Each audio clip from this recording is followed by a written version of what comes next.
Hey guys, you're watching GladrapChannel.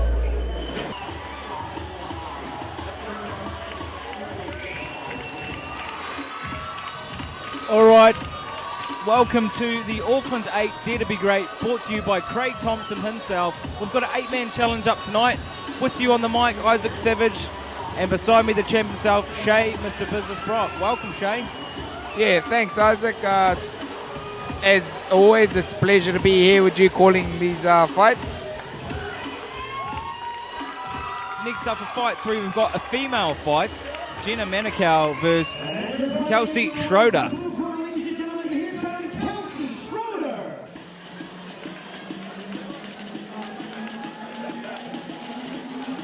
You know, it goes very well at times, saying that the women actually fight harder and more ferocious and vicious than the men. Yeah. You'd certainly agree with that, wouldn't you, Shay? Yeah, you know what? I was just about to say that, I love calling the women fights with you because I think they bring the most excitement. Well, they're more likely to bring the most excitement than the actual guys. So,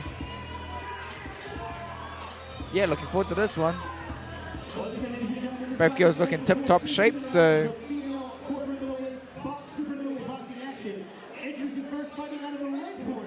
She enters the ring wearing solid black trunks. She weighed in at 73.4 kgs. Give it up for Jenna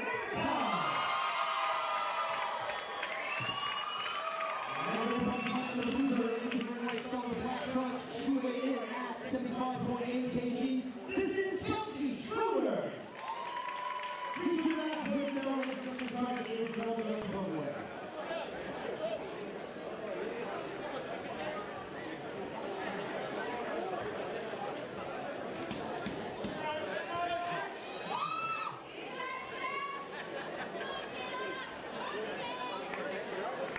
Crowd slowly starting to fill in here, Isaac Savage.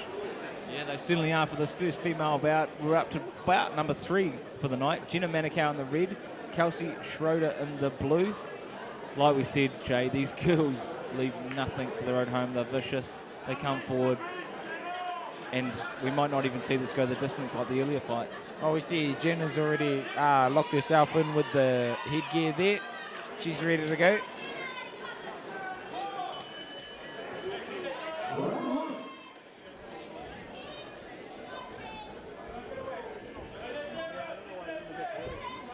Oh, but a body work there.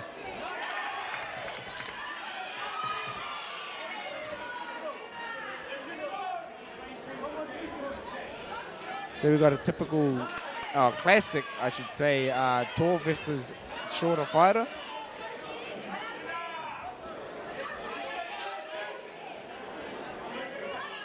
Both girls keeping their guard high at the moment. Coming forward nice and clean. Nice boxing, throwing together punches and beautiful bunches. shots. Nice combination, putting your hands together very well. Then long jab as well, penetrating straight through the guard. Jenna Manakau in the pigtails, no headgear. Kelsey Schroder with the headgear. Very, very even fight so far, but those jabs are starting to come out now from Jenna. They're stinging, and they would be racking up the points on the judges' scorecards tonight. Yeah, I like the work that Jenna's doing. She's keeping the shorter fighter at the end of her punch, and then when she wants to let those power punches go, she takes that short step in and lets them go. And that's also the 10-second clapper just went.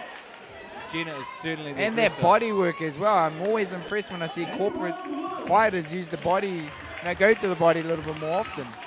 It's always interesting too, Shay, to see the headgear option. For me personally, I feel it restricts your vision. I feel a bit claustrophobic.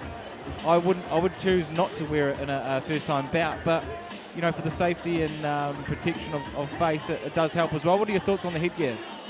Yeah, well, it is, like I said, safety first, and it's reassuring as well. When you're going into potentially your first or your second fight, you want to know that you're not going to get hurt in front of everybody, so you want to wear it just to safeguard, your own safety. But I'm with you. I prefer no headgear. Even when I spar, I seldomly use the headgear unless the other guy's not got a headgear on, I mean, one person has to be wearing the headgear, or else you'll be potentially seeing the cuts, especially with the intensity that goes on in the ring. I totally agree with you. I mean, it's I guess potato, and it's really up to the user at the end of the day, and we'll see how it works out. I mean, look, Jenna's looking a bit more fluid. She looks like she doesn't have too much restriction the way she moves around. However, early days, and we still have two rounds left to go.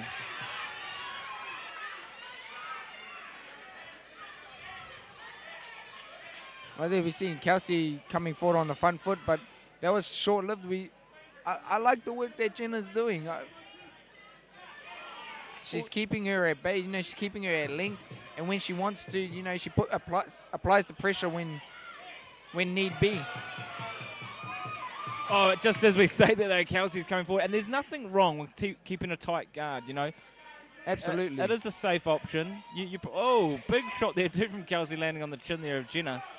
It is a safe option. It is going to protect her. However, Jenna is just looking a little bit more fluid and flexible the way she moves around the ring. She's taking her shots, then moving, working those angles. Yep. And that's what we want to see from Kelsey as a shorter fighter. She wants to be on the front foot. You notice as soon as Jenna comes forward, Kelsey goes back, which is actually doesn't work in her favor. But we see now she's coming forward, keeping the pressure on, and she's having a little bit more luck coming forward. Jenna there in the shuriken singlet, obviously at MMA gym, and it's always good to see the MMA fighters come in and test their skills against some of the boxers. At times, it can be hard for them to get the experience, so they do jump in and do fights like this.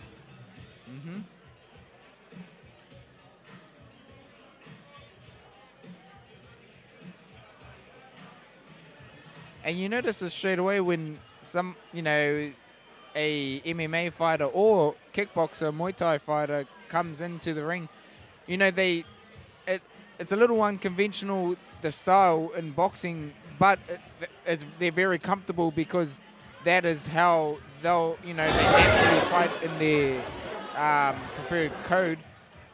And they, even though it looks a little unconventional, it's very... Well, I love seeing a kickboxer against a boxer. It can either be disastrous for the boxer or an advantage for the kickboxer.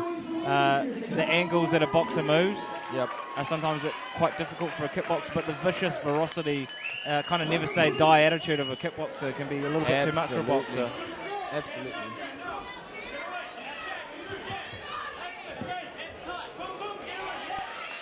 We're seeing Jenna really starting to sort of get into the comfort zone now, really starting to control this fight. Moving around the ring, got a good guard, but she sticks some moves, Shay. She throws a punch, then gets out of the way. And she's quite accurate as well. Her eye is in the game. Like I was just saying, it might not look like a conventional boxing style, but all the other aspects of it, you're used to being in the ring, you're familiar with your surroundings, and you got, just like that, the accuracy of your punches are spot on. You can also see too, when you see two fighters up against each other, you can tell which one's a little bit more comfortable and can see, I guess, the outlay of how the fight's going to go. And it just seems that Jenna's moving around a bit more comfortably, whether that be the headgear or no headgear, or maybe her natural style. She just looks like to be in control of this fight.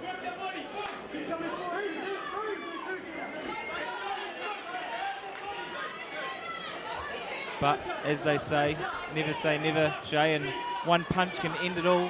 All Kelsey needs to do is come forward with one. I love those body shots, and she comes ripping up with them as well.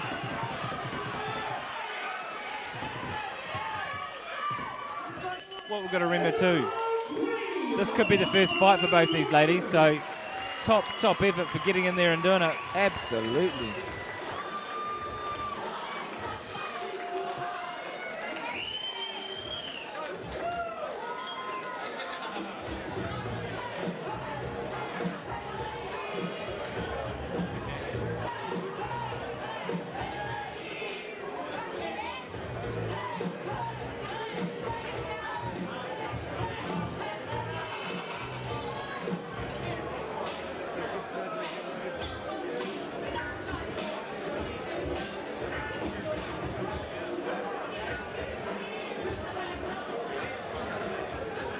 struggling with the info we've got here, man. All we've got is their names. We don't even have gyms. Ladies and gentlemen, after 3 rounds of corporate female boxing action, we go to the judges' scorecards for a decision, where we find a unanimous decision winner. Our winner fighting in the blue corner, Kelsey Schroder. And